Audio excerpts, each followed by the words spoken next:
સમસ્ત ગુજરાત બ્રહ્મ સમાજ અમદાવાદ શહેર યુવા પાક દ્વારા આયોજિત રમઝટ રાસ ગરબામાં આપ સૌનો ખૂબ સુનેરો ઉત્સાહ જોઈને અહીંયા વડીલોએ આપ સૌ માટે ખૂબ સરસ સરપ્રાઈઝ અને તમારો ઉત્સાહ બમણો કરવા માટેનું એક આયોજન કરેલ છે, જે હું મિલનભાઈને વિનંતી કરું કે તેની જાહેરાત કરે.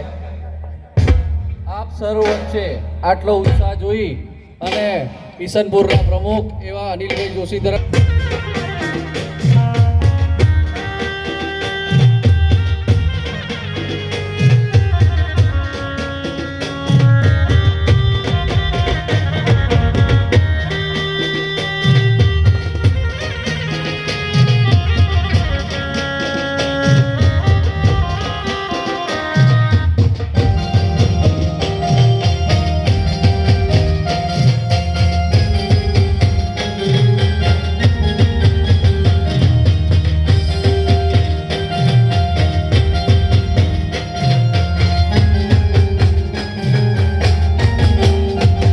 Hey,